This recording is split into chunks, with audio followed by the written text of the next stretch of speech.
Rev it up and welcome to Cars Yeah, show number 2523. Today, Ginger and I are going to have some fun with an Indy 500 winner.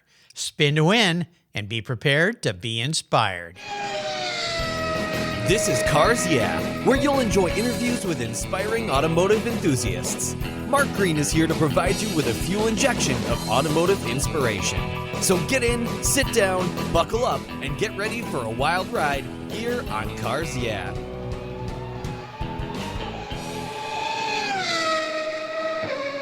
Hello, inspiring automotive enthusiasts, and welcome to Cars Yeah. Today's a very special day because I'm with somebody very special, actually two people very special. One is Ginger Baker Rust, who, as you know now, is going to be the new voice here on Cars Yeah, and we are with Danny Sullivan. Yeah, the Danny Sullivan, Indy 500 fame, and so much more. Danny, welcome to Cars Yeah. Do you have any gear, and are you ready to release the clutch? I'm ready. This is fantastic. Mark, thank you. And Ginger, great to meet you. Absolutely.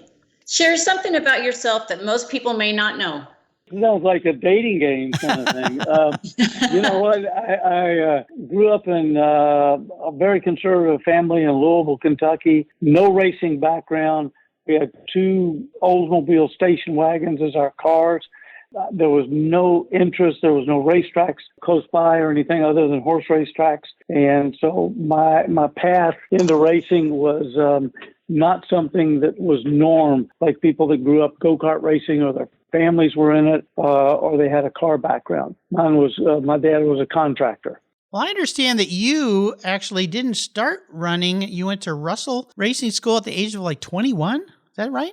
21. Well, back in the day, unless you had parental permission, you couldn't race before 21 years old or get a license or go to the schools.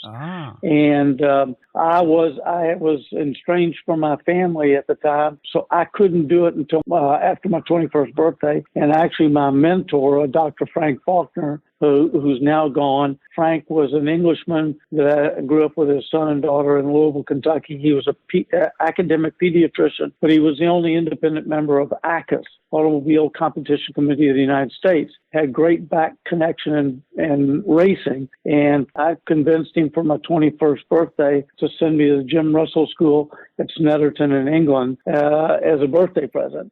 He didn't want to do it. He was very reluctant, didn't want to offend my family or anything. But on the advice of now Sir Jackie Stewart, Jackie said, well, send the lad over to Jim and let's find out if he's got any talent. and believe it or not, that's how it all started. Oh, my gosh. And I also understand another little fact about you is you actually drove a cab in New York City. Is that true? Yeah, I drove. Well, when I got there, I went there for a weekend with a buddy and didn't come back for 2.5 years.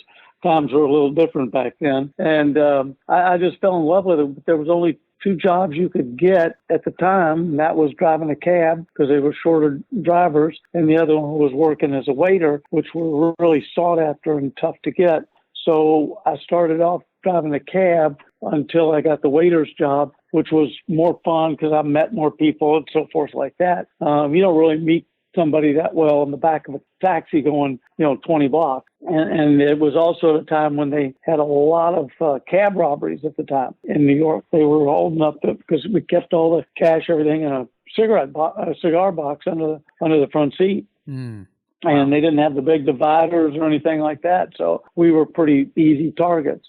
Anyway, it's true, but I didn't do it for very long. Very cool. Well, allow me to give you a more proper introduction here, Danny, as if you really need one. So here we go. Danny Sullivan is a legendary race car driver who's best known for his 360-degree spin on lap 120 of the 1985 Indianapolis 500. We all know that one. He was attempting to pass Mario Andretti, and after recovering from the spin, he led the last 61 laps to become the 69th winner of the Indy 500. And the moniker Spin to Win has stuck to this day. Danny is also known for being one of the first big personalities in motorsport, for using his fame to help promote his sponsors and his likeness through appearances on late-night talk shows, in movies, and other forms of media. In fact, I remember seeing you, I think it was 86, on Miami Vice. Is that right? Yeah.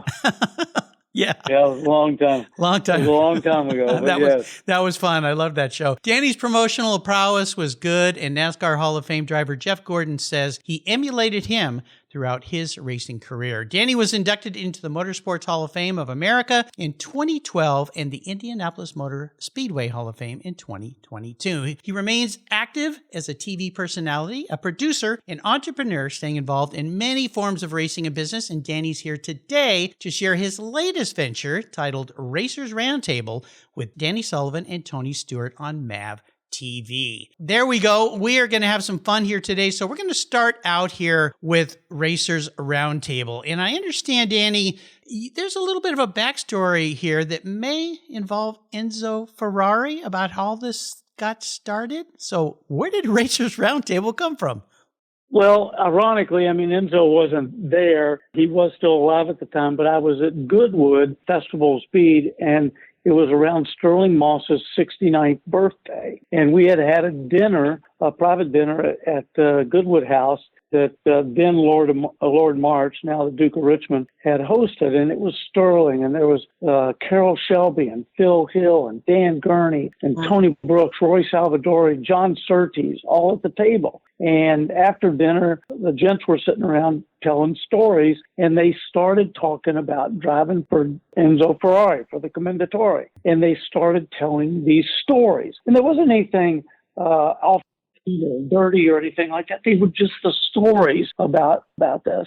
And a while later, and I just thought to myself, that was so fascinating to be there. I mean, Lord March and I, Charles, we were kind of pinching ourselves, kind of going, oh my gosh, listen to this insight that you've never heard, read, heard a recording, seen, anything. And I think it was 2 years later or something like that, maybe a couple of years later, I was going down to play in a golf tournament, Greg Norman, for a school down here, Benjamin School in Florida. And we were sitting around late at night signing autographs, Greg, myself, Michael Jordan, and Larry Bird. Oh my gosh. And we're just in a room, in a living room, in an apartment over Greg's garage. And they're signing basketballs, and we're signing some stuff. And Bird and Jordan got into this discussion over the inside track of the Celtics and and everything, and the Bulls and the playoffs and the basketball in general. And it was so fascinating. When Greg and I drove out to the golf course the next morning, we were going, do you believe that? It was another further example of how important the stories are to everybody. And I've tried for years and years and years to get somebody to, help produce it. Michael Mann did Miami Vice. I talked to him a long time about it. And he said, look, we got to have a platform to put it out on. It's one thing to tape these things. And we talked at length about doing something. I want to do it in Jay Leno's garage and have Jay make pasta and have wine and have Phil and Dan and Parnelli and everybody there. And of course they're gone. And then Bill Armour, one of the producers of the show, he said, hey, I pitched your idea to MAV TV, and they said yes. Now think about this. This is 2000. Well, it was in 23 that they said yes, but we did it in 24. I came up with this idea like back in 2008 or 9. Takes a while, doesn't it? And media's changed. There was no, back then, by the way, there was no podcast. Right. There was no streaming. There was no anything. It was like, basic TV and some cable channels and stuff like that. I'm not trying to say it was that long ago, but you get my drift. There just wasn't the way to put that out there. And kudos to, the Lucas Oil family and everything they've done, because they said, okay, we'll do it. And it was as you've probably seen, and anybody that knows, it was a first-class production, great crew. And by the way, the list of people that did it were just second to none. And you know what? We called people and just said, hey, we've got this idea. We want to do this. And everybody just said, okay. When? Yeah. And we gave them a date. We had a number of people that just had a conflict with schedules or were someplace else, because you can imagine a lot of racers trying to get them, everybody. But the people that showed up were just they're all legends, and it was just spectacular. And I was honored to be able to co-host it with Tony Stewart. Pam Miller thought we should get Tony in there, and I agree with her 100% because, you got sprint car guys, you got quarter mile guys, you got dirt guys, you got NASCAR guys. I've done some of this stuff, but I don't fit the way that Tony does. And we had more fun doing it, and it was a lot of work. I mean, we did 17 episodes in about 2.5 days. Oh my gosh. Wow. No, and everybody showed up, and we had they had a green room and wardrobe room, hair, makeup, they did it correctly.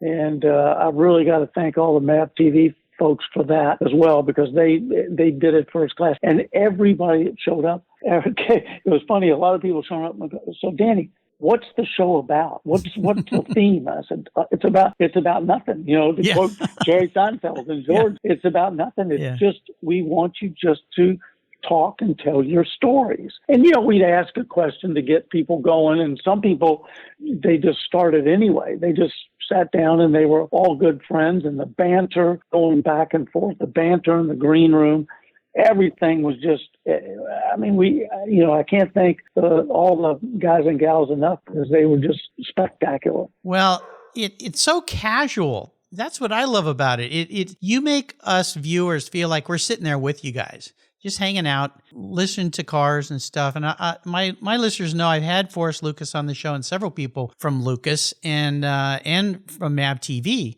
In fact, next week, I'm going to have CJ Olivares, the president of MAV TV, as a guest on this show. So we'll get to hear his perspective and his analysis of you and your show, Danny. So you'll want to make sure you listen to that. I'll be listening to that one. But you know what? I think you honored us by just saying that's what we were trying to create. And it's very tough when there's, even though we hit them and everybody knows your mic and there's cameras around and everybody knows, but you're trying to create that ambiance. Think back to what I described, how the show started with us sitting around it after a dinner at night. Everybody had a couple glasses of wine.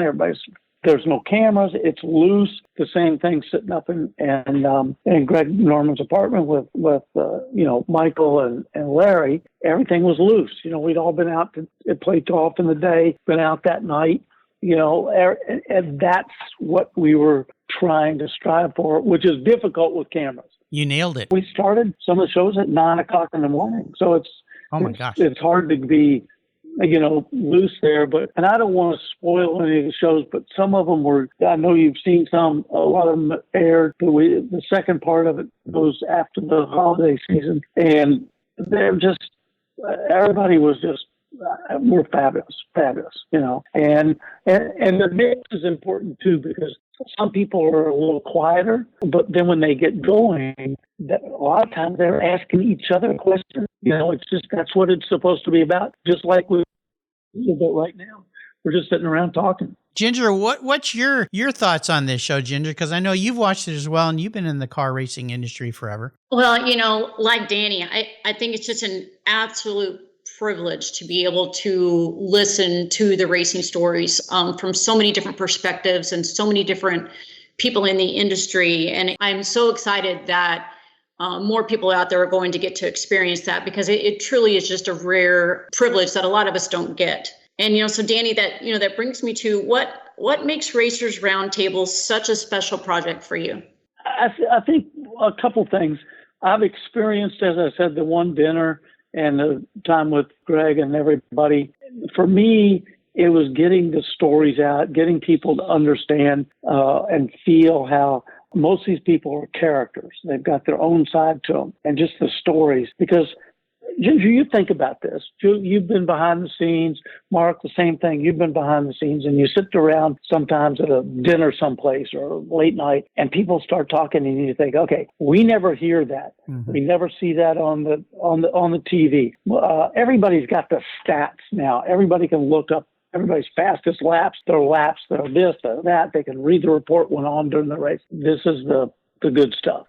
This is the behind the scenes. This is what the public wants to know. And this is where you really get to feel and meet people in a kind of a real life casual situation. Of course, it's on TV, but it's still like Ginger said, it just brings a lot of that out. Yeah, it's fantastic. I was at Retromobile in Paris in 2011, and I had no idea this was going to happen. We got invited to a dinner, and we were waiting in the hotel lobby, and up walked Sir Sterling Moss and Lady Susie.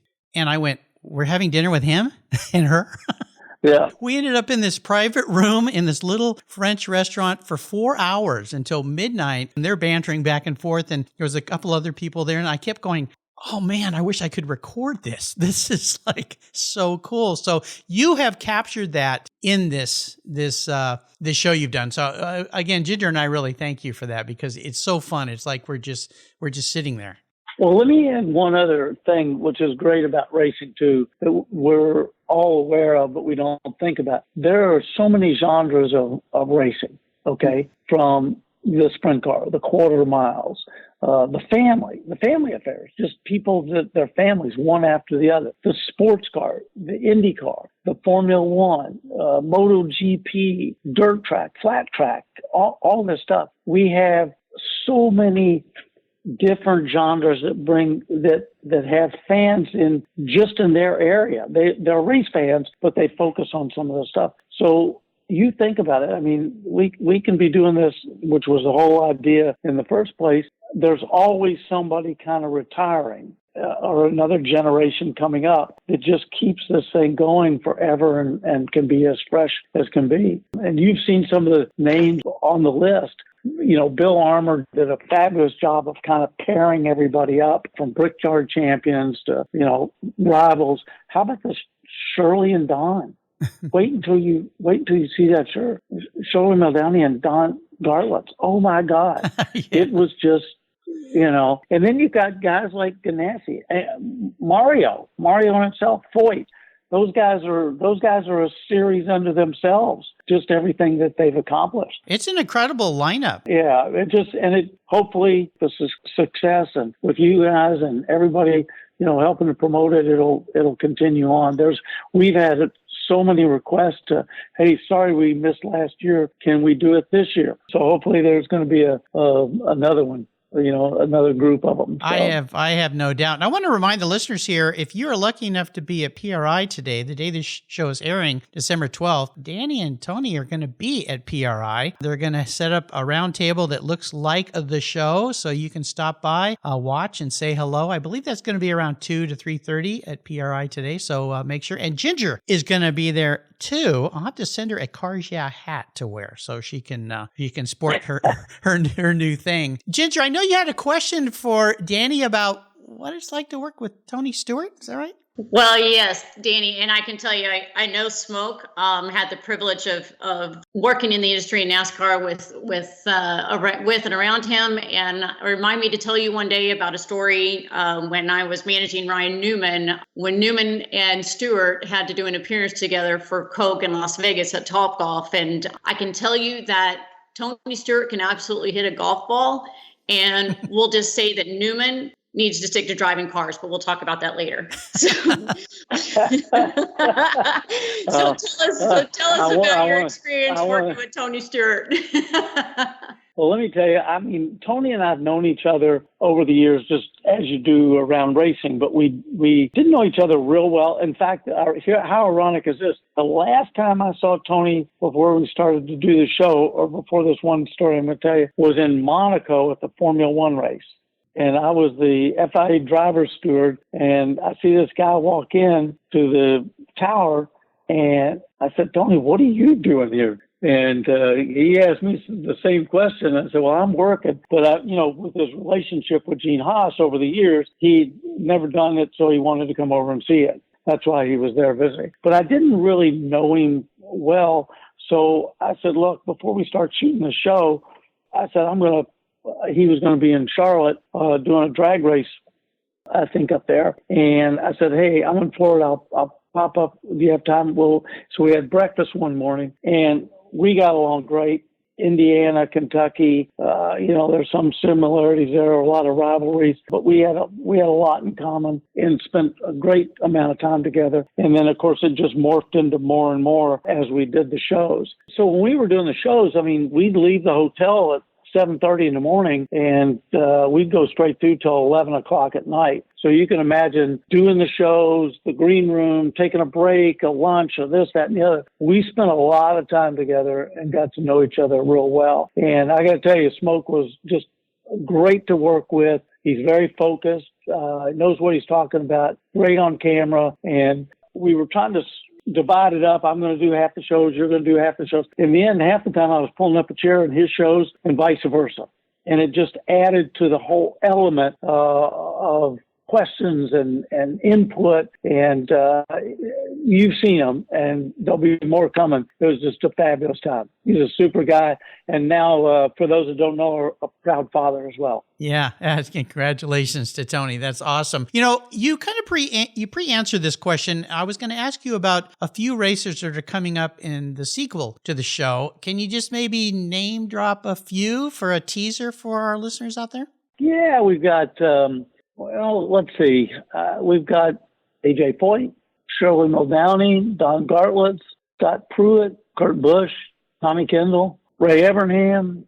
We got Ray Kinzer, Richard Childress, Joe Amato, nice. Justin Ashley, Chip Ganassi.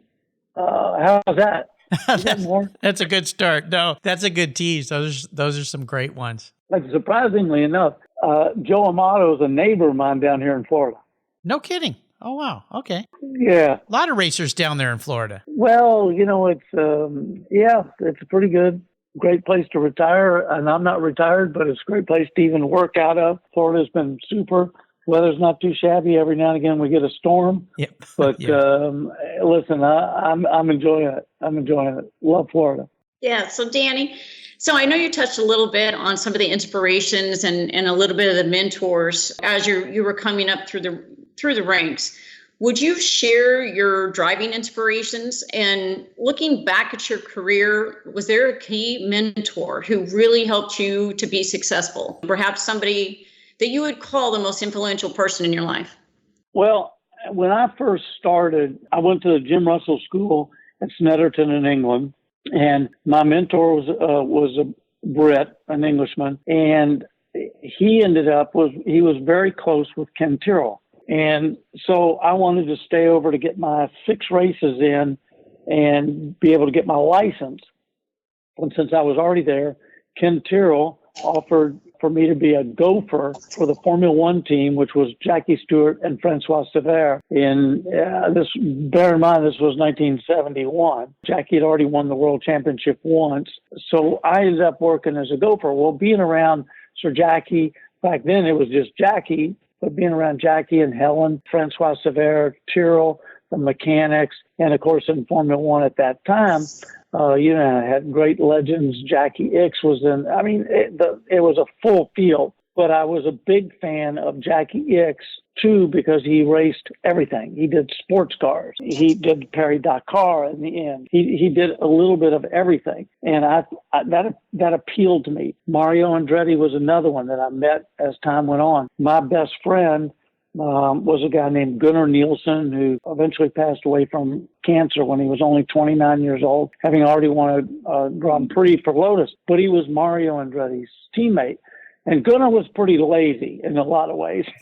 I'm saying that affectionately. He'd go, Mario's flying in. He says, can you go to the airport and pick him up? Well, for me, I'm like, yeah, I'm glad to go pick up Mario. So I got to know Mario real well, and he helped me often through my career. I mean, more so than you think. Jackie Stewart helped, but Ken Tyrrell was one of the best because he had helped so many young drivers over the time. He was really good with his advice. And then I got integrated into the English Formula Ford scene, which is where I started, and spent my time over there.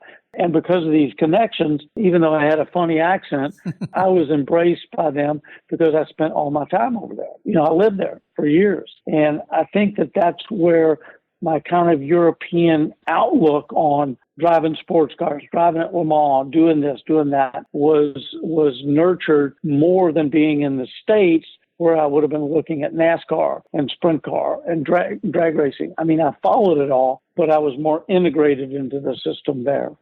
See, sounds like you've done the best thing with your career, and that's what Mom used to say to me, is hang around with the best people and you will become the best. Hang around with people that are better than you and you'll become better than you. And it sounds like your whole life you've done that. And with this new show, you're doing it again, right? Well, hey, I figured out a long time ago, if you got really great people around you, they make you look pretty good. Yep. Yeah. But you learn a lot from, let me tell you something. Jackie Stewart was without a doubt the first true professional driver. Okay. Mm-hmm. I'm not saying other people did it, but he was think how long he was with Ford Motor Company. Think how he's still with Rolex. He's still, he was with Elf forever.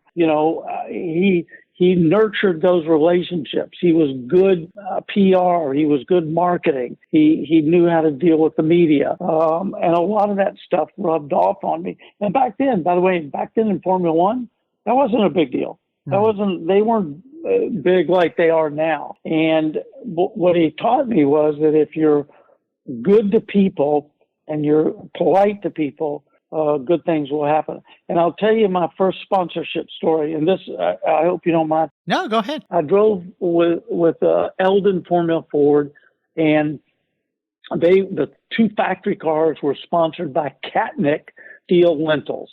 Okay. That's door frames, window frames, and everything like this, right? Yeah. And the guy liked racing, and we're at Silverstone, and I'm working on my car, which was just white with a couple blue stripes on it. And there was these kids, and they were trying to talk to the other two drivers with the factory cars, and they didn't want to know. They didn't want to talk to them. And they asked me a couple questions, so I told them. And I had a good race. I think it was my first or second, third race or something like that. Finished it. I was pretty proud of myself, but luckily, because I also beat the two factory cars. And I was at the factory on Monday morning where I work just down the road from Brands Hatch. I was in there and I'm cleaning up the car and getting everything set for the next test. And I got called into the office and they said, "Hey, Katnick wants to sponsor your car as well."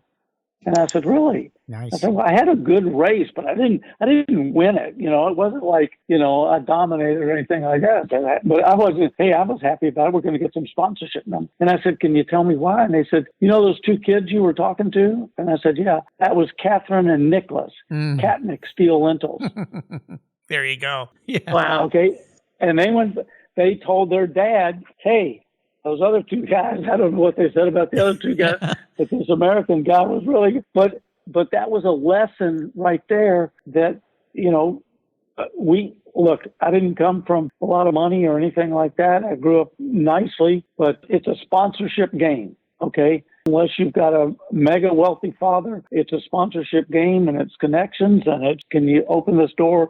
And I knew if I was ever going to go anywhere, I was going to have to raise a lot of sponsorship. That was lesson one. Okay. And I learned a lot just about being around Jackie Stewart and seeing how he handled himself. He was the ultimate pro.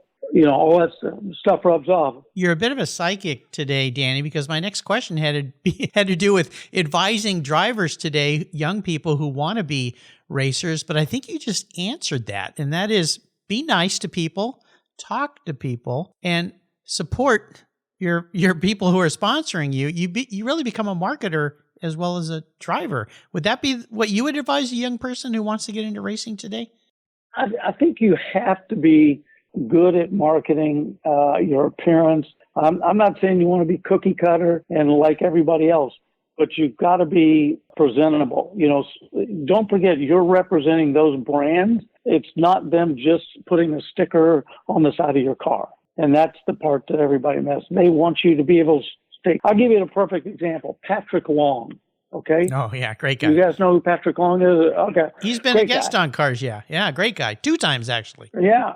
And Patrick and Phil Giebler came to me years ago and wanted me to help them. They wanted to follow my footsteps and race in Europe. And they were doing some stuff over there. And I made a couple calls and asked around. But, junior formulas, it's hard to get somebody to really back you because there's just not enough exposure. And Phil was quick and stuff like that, but he didn't make it. And I started, because of those two guys, that's where I started the Red Bull driver search program for America. Oh, wow. I came up. I pitched that idea to Dietrich Mateschitz, another friend who helped me. Says I don't know him that well, but here's who does. And I called this guy, Heinz Kindergartner, an enduro rider, motorcycle extraordinaire, and he goes, you want to talk to Didi? Call him. That's what people close to him called him. And he said, you call him. Here's his number. And I said, I can't call him on he said, if you want to get a hold of him, call that mobile number right now. So I called him, and he says, can you send me I told him what I was wanting to do. He said, can you send me, how long ago was this? A fact. And I said, okay. And he said, just outline your idea. And I showed up, and they asked me to come to Fussel am See in Austria outside Salzburg. And I showed up. I was living in France at the time. And I went there in a suit. Nobody at Red Bull knows what a suit is, but there you go. But I just didn't know him that well, and I'm pitching a deal. And I spent a bunch of time with Thomas Uberall, and then he's kind of the head of their motorsports. And then Dietrich came in. We sat down there for 45 minutes, an hour, and talked. He stood up and shook my hand, said, done, let's do it.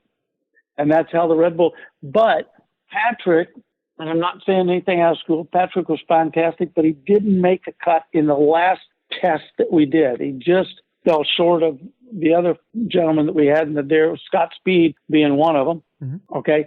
But I had invited Porsche to come because they had all this junior program. And I said, if you take one of our guys, so they wanted Patrick. And I said, okay, but the only thing you got to do is you have to give him the same deal as you give all the other drivers in your program. Okay. And that's literally how Patrick started at Porsche. Wow. And look what he's created. Yeah. With Luftgekühlt and look at him now. Yeah. Everything. Yeah. But he's a great ambassador. Do you know when he drove at the French school, what is it? I forget, at Le Mans. He learned French.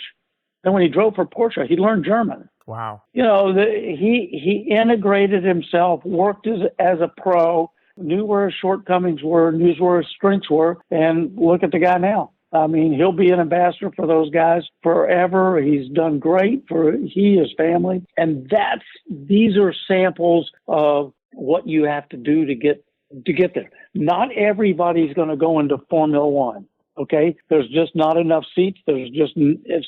Timing is so critical. Same thing with IndyCar, but you can make a great career and living out of driving racing cars. Yeah. It doesn't always have to be at the top echelon. I was a lucky one that got there, but there again, I lost my Formula One drive when Tyrrell did not have a turbocharged engine for the next year, and Benetton said we're going to go with a turbo team, because we think that's the future. And they went with Tolman, who had the Brian Hart turbo, but it was a turbo, and they eventually bought the team, and it became Benetton, who went on to be world champions with Schumacher.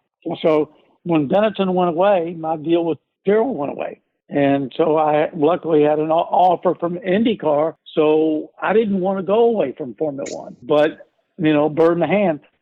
Yeah, yeah. I wanted to make it. So I got an offer to go IndyCar race. I won 3 races my first year with Domino's Pizza Shearson. There you go. Cool. And it's just, but anyway, I didn't mean to get sidetracked, but I'm just saying you kind of got to flow with it a little bit. It's not always so cut and dry. Great advice. You just got to go where the openings take you, but you got to work it. Yep. You got to work it. Yep. And Danny, I would have to agree with you, that I think there's a big misconception about racing that you just have to be a good driver or a great driver, that the business that goes along with it, and how important it is to absolutely understand the business of racing and the business of being marketable, as well as being, a great driver. And so that leads me to a little bit of a challenge here to talk to you about kind of getting under the hood a little bit. What has been the biggest obstacle, challenge, or even failure that you've had to overcome so far? And can you share with us how that experience really helped you gain even more momentum in your career and business? And mostly, what did you learn from that experience that helped you to be so successful in this industry? Well, some of that, it's a very good question and a lot of parts to it. I think one of the things is that you can never quit. You can never stop believing in yourself. Now, you've got to have some proof in the stopwatch, too. You can't just say, hey, I'm going to be this great marketer and everything, and all my racing is going to fall in place. Okay. You still have to be quick. You got to have some indication, some results that you've got what it takes. And I think the biggest thing is you've got to learn from your failures. There's no book out there that you can read. There's no set, go this route, go that route. You've got to pursue all the opportunities, expect to fail. I mean, you think about how many races all the big drivers have done over the years and what their real percentage of winning is. Pretty small for a lot of people. Pretty small if you think of all the races you've done. So you've got to be able to prepare to handle failures, but find the upside to that. Hey, I was really quick. I made a mistake, but I was quick for the first 3 laps or 4 laps. You can't say I was really quick until I got to the first corner and then I took 5 cars out and find anything positive in that. You know what I'm saying? Right. You got to have some realistic positives. And I think that you have to keep working at it and realize there's no set course for anybody. If I went this way and went A, B, C, D, that doesn't mean that course is going to work for you. Okay. Patrick Ogg, coming back to the same thing. He started in sports car, in Porsches, driving the 10 tops, did a great job, got an opportunity to drive with Penske in the LMP2. Remember the DHL car, those cars? He didn't quite meet the top echelon with the other guys in there. He showed a lot of stuff, but he didn't make the cut the next year. He just redirected, went back into the 10 tops and dominated again. He just realized, I found my niche. It's over here, and that's what I'm going to focus on. And then he started focusing it again. So that's what I'm saying. You're never going to make all the decisions right, whether it's in racing, business, life, any of that. But you kind of got to go with the flow and pick yourself up, dust yourself off, and say, okay, what did I learn from that? And I'm going to try not to make that mistake the next time. Well, every racer I've had on this show has said, never, ever give up, never quit. And I was wondering when you were going to say that. And there you go. You did. It's just too hard. The sport's hard. Life is hard. I was with a guy the other day who has made a lot of money, bought some, funny story, but he's bought a bunch of exotic cars because he finally he had one project, he got turned down 97 times. Oh my gosh. 97 times. And finally borrowed some money from his mother, maxed out his credit cards and didn't give up and sold his company for billions. Wow. Wow. But he got turned down. He got turned down 97 times. My goodness. Wow. Well, there you go. Okay. And I think if you go back and you look at world leaders and business people and success and stuff like that, they'll all talk about their failures as much as anything. If you ask me about Indy, the one that got away that bugs me the most was 1988. I was dominating the race. I mean, pretty much, I could do anything, pass anybody, go anywhere, had a big lead, everything, and a wing mount broke going into turn 1. Yeah. Okay. I've never had a car that was maybe 5 times in my life to have a car that was that good. Great to spin to win, but the one that bugs me is that one. That one. It got away. No kidding. So, but I think that also shows that you were driven by, what we lose. Those drive you to the success. The failures drive you to the success. Oh my gosh. And anyway, look at you.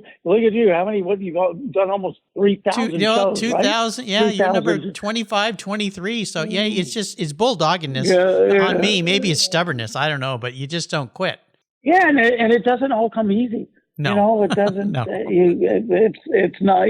Think of all the times you got told no or turned down. Yeah. I mean, and that's what leads to times like this with you and Ginger. Is I just sit here and pinch myself, going, "Look who I get to talk to this morning! 2 people from the racing world, the new driver at Cars." Yeah, I mean, what a fortunate guy. But yeah, you can't give up. One of my favorite quotes is, "Success is only one step further than failure." Yeah. And I truly believe that, everything in life, you should look at it that way. Just one more step, and that may just be the step that you were looking for, like this one. Yeah. Yeah. So, so Danny, let me ask you a little bit. I think that's great. Oh, thank you. Let me ask you a little bit about, everybody has a bucket list. And so beyond the Racers Roundtable, are there other things that you would like to do? In business or just in life in general, your bucket list that you haven't got to do yet? Oh, God. Yeah. Well, believe it or not, I'd like to have a historic rally car and be doing some of the great rallies over in Europe in a historic rally car.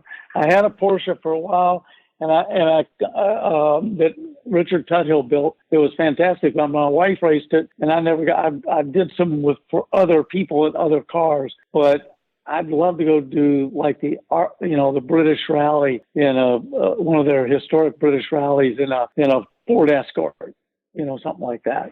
I mean, I still love driving, and if I was going to get in a car now, I mean, listen, I'm way past it and way too slow. I'm sure I'd get in like a GT3, a GTD, something in that category. Oh, man. I think that'd be fantastic. I think it's one of the best categories out there.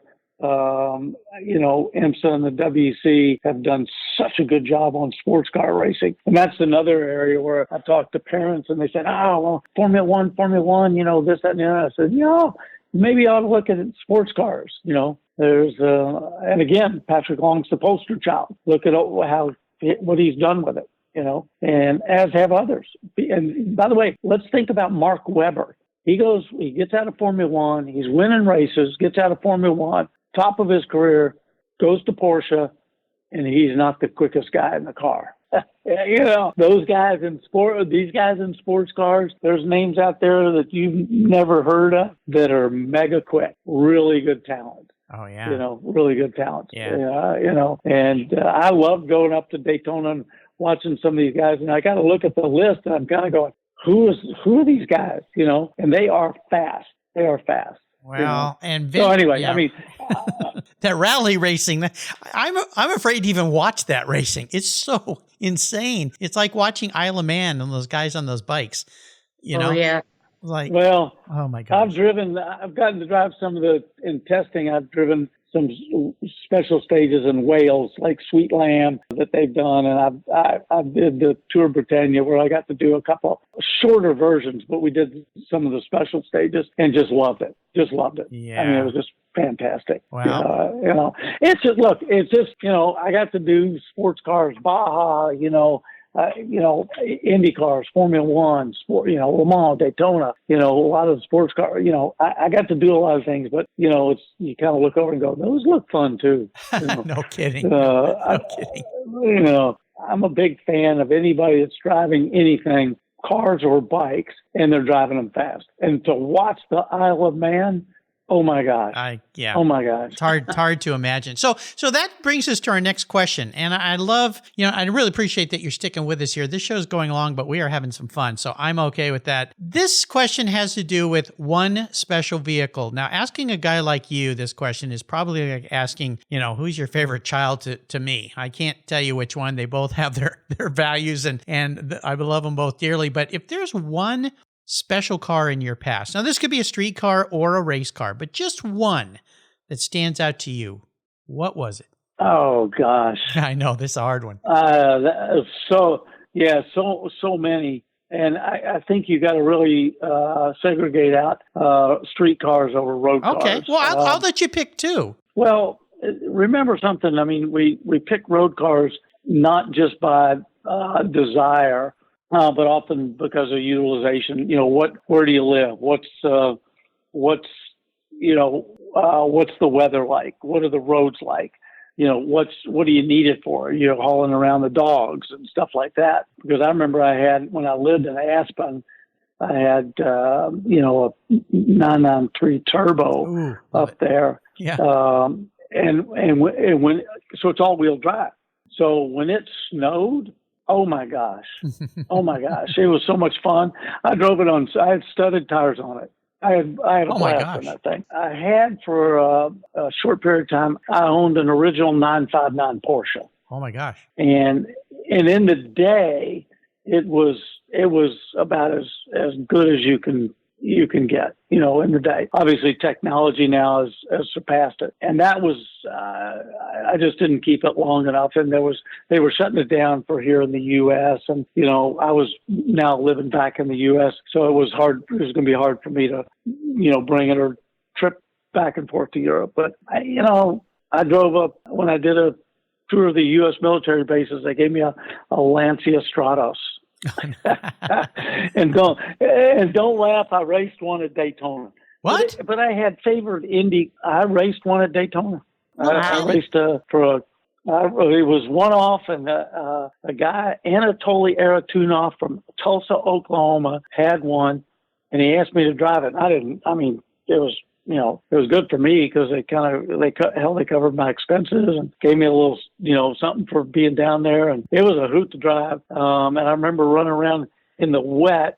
That was pre-bus stop in the wet. And those things are only like 5 inches. They're only 5 inches longer than they are wide. Yeah. And Bob Wolick and I raced around in the wet up on the top for about 2 hours. Wow. Just up on had a blast. But then you go back and think, when we talk great cars, I drove a Dower 962 at Le Mans that was just phenomenal. The Jag I drove there, the Indy car, some of the Indy cars that I got to drive.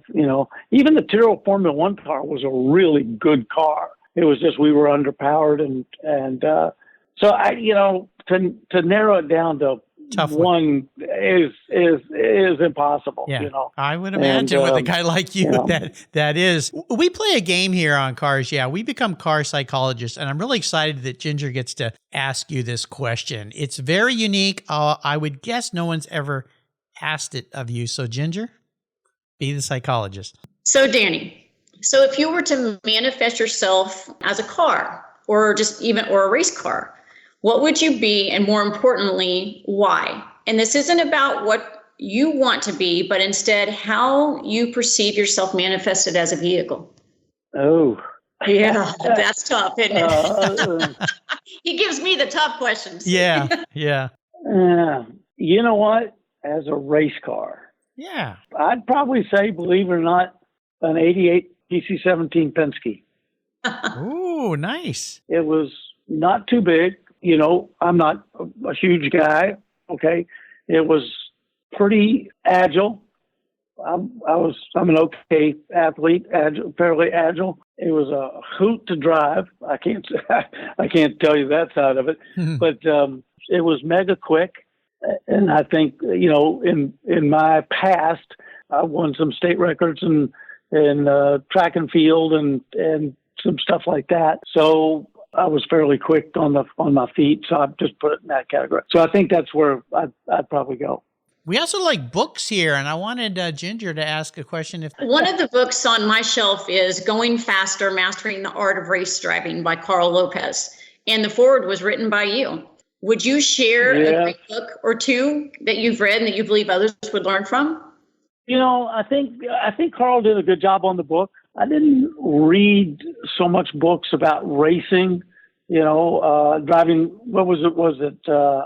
What was the one about driving in the wet? The art of racing in the rain. Yeah, that was by Garth Stein. Yeah, wasn't it a Washington State guy? Yeah, I met Garth, and he's actually been a guest on the show. In fact, that is the second most recommended book here on Cars. Yeah, the first being A.J. Bames' Go Like Hell, the famous Ferrari Ford story. Yeah, I did read the book, and I liked the book. I thought we were talking about it from a driving perspective, meaning driving the car. Any tips on driving the car? Mm-hmm. If you can find it, and I'm not trying to self-promote. There was a book called Fast Lane Summer that Leon Mandel wrote. Yeah. Fast Lane Summer. Yep. And it was about a year traveling with the team in Can-Am. And the Can-Am series in that era was fantastic. That was Paul Newman and Carl Haas and Budweiser and Garvin Brown and Al Holbert and the list went on and on. But it was about the life of there. And I think that was good. But that wasn't really about driving. It was more about it was more of a behind the scenes kind of what went on.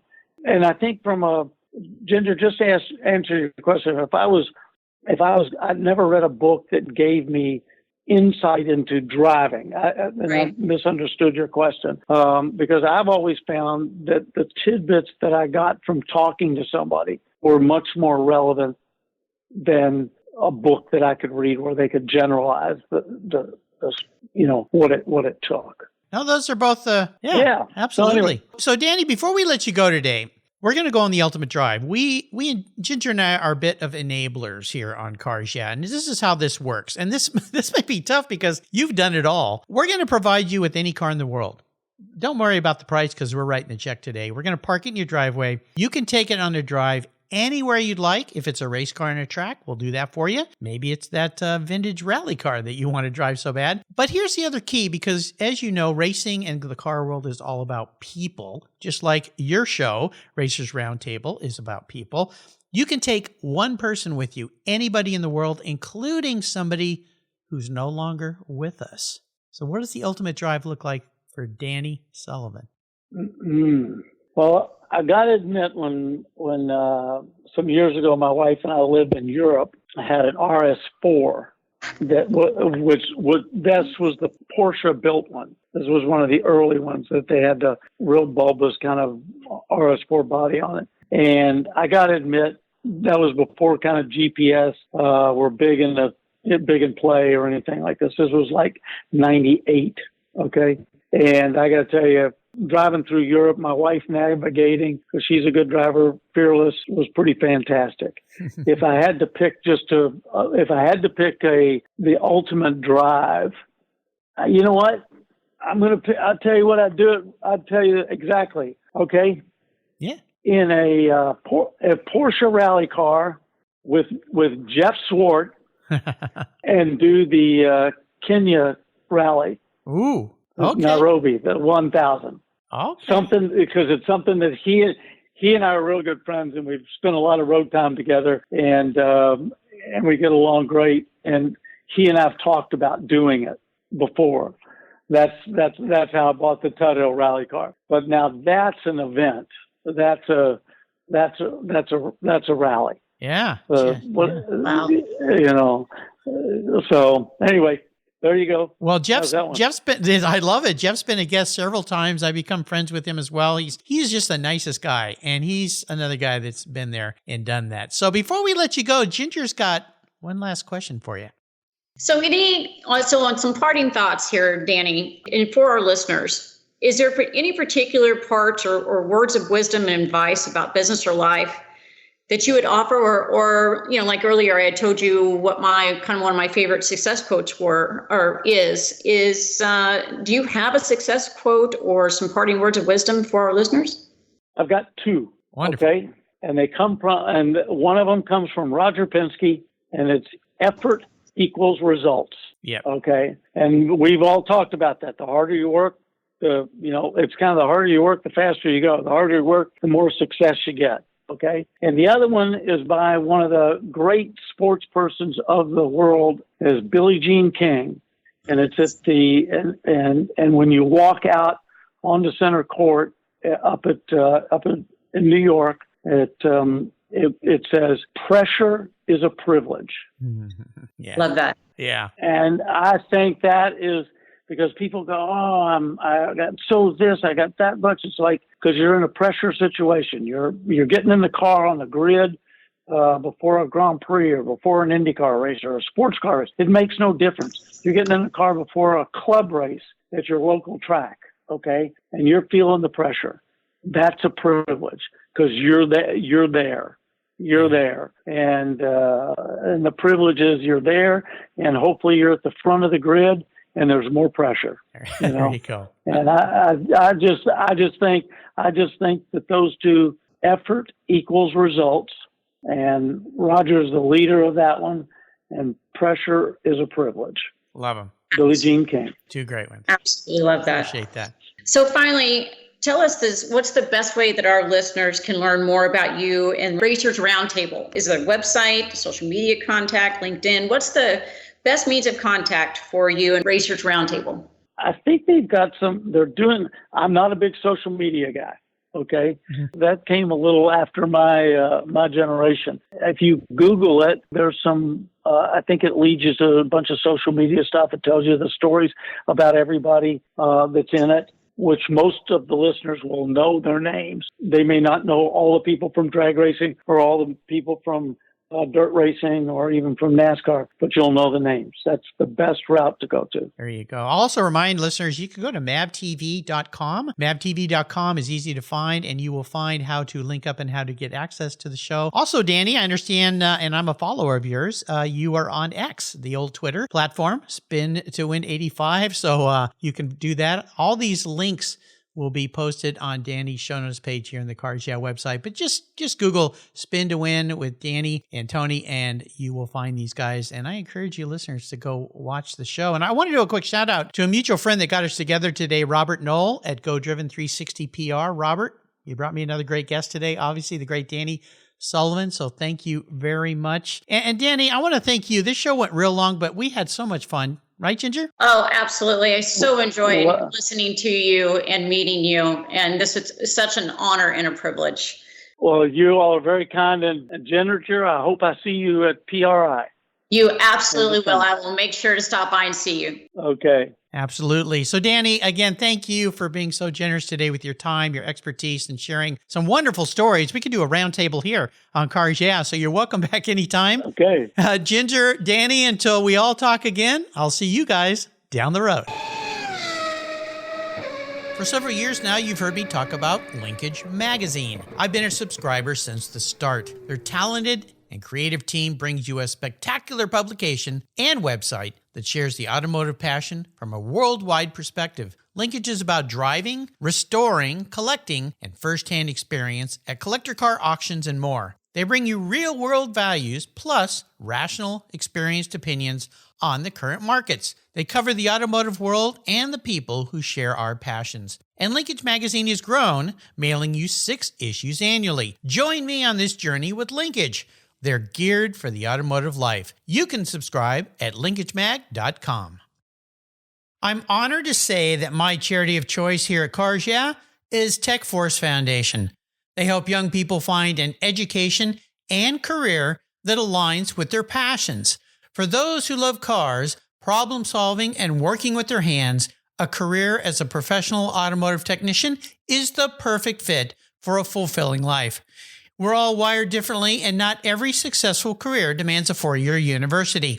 Technical education and the skilled trades matter, and we need qualified, skilled technicians to keep our vehicles rolling. Learn more about how you can support tomorrow's driving force and workforce of technicians at techforce.org, like I do here at Cars Yeah. Thank you so much for joining us on today's ride here at Cars Yeah. Drive on over to carsyeah.com to find show notes and inspiring automotive fun. Download your free copy of Filler Up, a fun book filled with gorgeous photographs of fuel filler fun, including quotes from more inspiring automotive enthusiasts. Download your copy today, and we'll see you next time on Cars Yeah.